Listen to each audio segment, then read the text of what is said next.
Hey, what's up everybody? Welcome back to News Dose, and if you thought the Xbox Showcase was loaded with great announcements, well, you might be a little surprised to hear that they might actually have more in store. They could have actually held back during that showcase. Yeah, that's the word going around right now, and it sounds like more surprises are in store and could be announced sooner rather than later.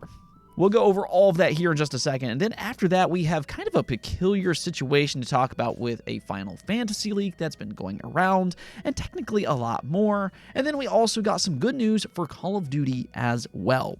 Without further ado, though, let's just go and get right into this and talk about the future of Xbox. By this point, it definitely feels like they have some momentum after that Xbox showcase. That was by far one of the best showcases that we've seen in recent memory, with big announcements for games like Fable, Gears of War E-Day. That one is looking exceptional. Perfect Dark, State of Decay 3, and the list just kind of goes on and on and on.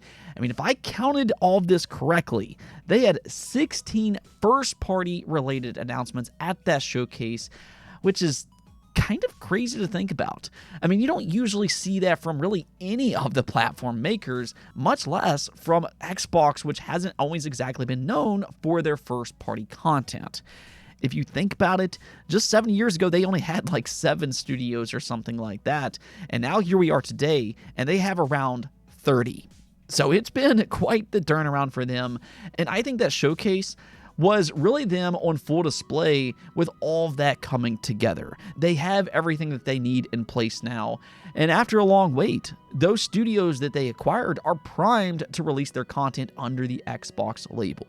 What's really crazy about all of this, though, is that apparently they could have actually revealed more than what they already did at that showcase, because check this out. Paris Lilly, which if you don't know who he is, he has a good reputation among the Xbox community, and he said this over on Resetera. Told you the Xbox showcase was going to be good, and the wild thing is I had multiple people at Xbox tell me there was so much more they could have shown, and Gamescom is shaping up to be a big show too. So, I mean, there you go. That might be a little surprising after what we just witnessed. They just had so much at that showcase, but it sounds like Xbox does have some big plans for Gamescom as well. And I thought about that, and I was like, well, what else could they reveal? And I have a few different guesses here.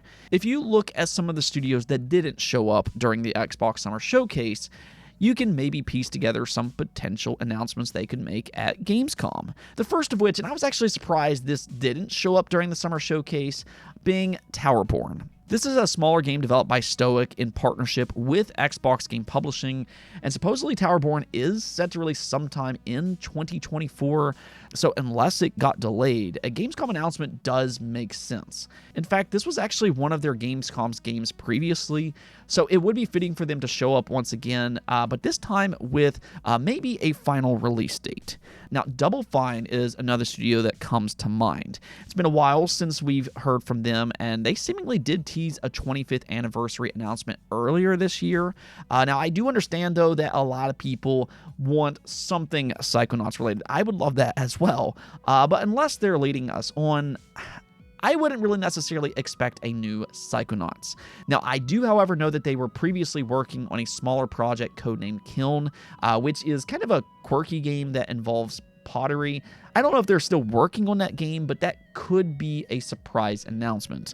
Then there's also a couple games that we already know about that could potentially get an update. This includes Everwild from Rare. The last time we saw this game was back in 2021.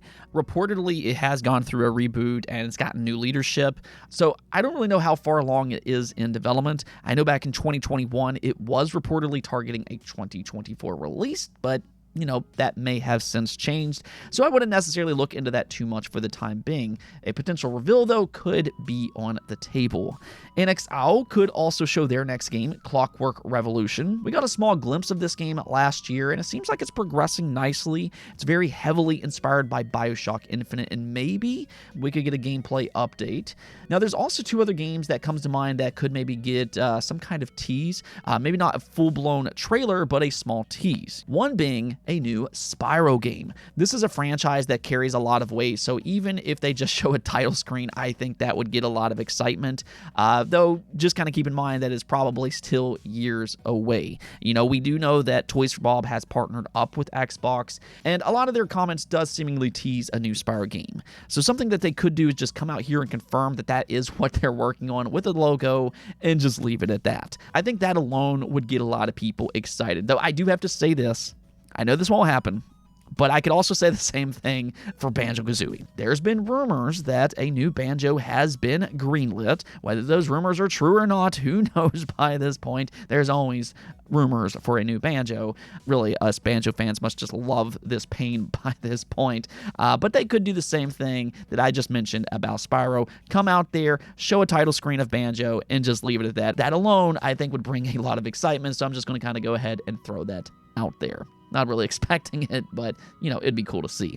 Nonetheless, though, those are just some of the potential announcements that they could reveal, and who knows? They might have a surprise game that we know nothing about. So for you Xbox fans out there, all I can really say is tune in for Gamescom. They've had a good presence there these past few years, and according to what Parasilly has heard, the same can be expected for 2024 as well. Now, speaking of Xbox, of course, the big thing for them this year is their newly owned franchise, Call of Duty. That's still hard to believe, but they just revealed Black Ops 6 on their stage, and this was the first time a Call of Duty game has been on their stage in years and years because of that exclusive PlayStation partnership that Activision signed with Sony. That's officially over now, though. It can once again show up on the Xbox stage with the acquisition. Though, just how big of a deal is this for Microsoft, though? And I think the trailer's viewership kind of puts things into perspective. The reveal trailer for Call of Duty Black Ops 6 is actually the most viewed Call of Duty trailer ever made, sitting at 53 million views as of this recording, and it is still growing. I mean, there's not really a lot of games that has that type of reach to surpass 50 million, let alone this fast. And just for comparison's sake here, I'm going to use PlayStation and Xbox as two examples. Previously, Xbox's most viewed trailer on their channel ever made was a Minecraft-related video that reached 40 million views. Then for PlayStation, their two most viewed game trailers ever are for Hogwarts Legacy and Spider-Man 2016, both of which had 32 million views. Now, all three of these games, as we all know, are some of the best-selling games that we've ever seen in gaming. And yet, Call of Duty Black Ops 6 has been viewed significantly more than all three of those trailers, and it's also reached that number incredibly fast. So I think that tells you a lot about this franchise and just how popular it is. I mean, there was a reason that all of these regulators and Sony were up in arms over the Activision acquisition, and that all centers around the popularity of Call of Duty. It's got a large and expansive reach, and it's going to be really interesting to see what happens this year when Xbox drops Call of Duty into Xbox Game Pass Day 1, and to see how that affects the Xbox brand.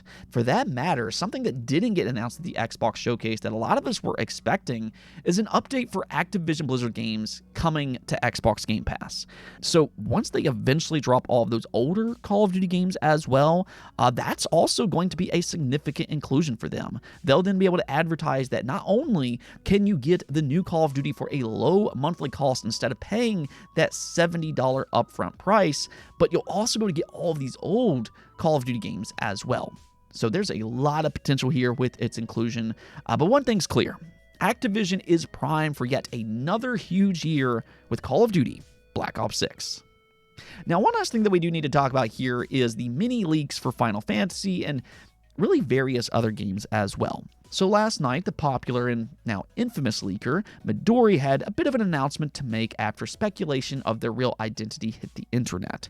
Now, personally, I don't really care about their identity, but apparently this person or group of people aren't who they claim that they've been. I'll leave a link in the description if you're interested in the drama of this story, but the reason I bring all of this up is because it has brought to surface a lot of questions about some of their recent leaks, and whether they're as credible as once believed. I mean, if anything, we should be able to figure that out at the upcoming Nintendo Direct because, they did claim that Dragon Quest HD 2D will be there, but it's now apparently the entire original trilogy rather than just Dragon Quest 3. Also, allegedly, Fantasian will get its console announcement there as well. So if those two games gets revealed the way they claim, then that will kind of give you an idea as to how credible their leaks has been these past few months.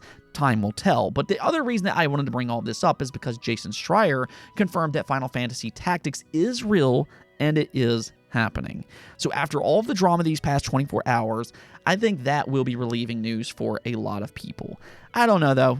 This is definitely a peculiar situation. I try to cover credible leakers on this channel, but it sounds like whoever's recently been running the Midori account wasn't even the main poster as before. So I guess if anything else, we'll just have to kind of wait and see if any of their claims turns out to be true at the upcoming Nintendo Direct.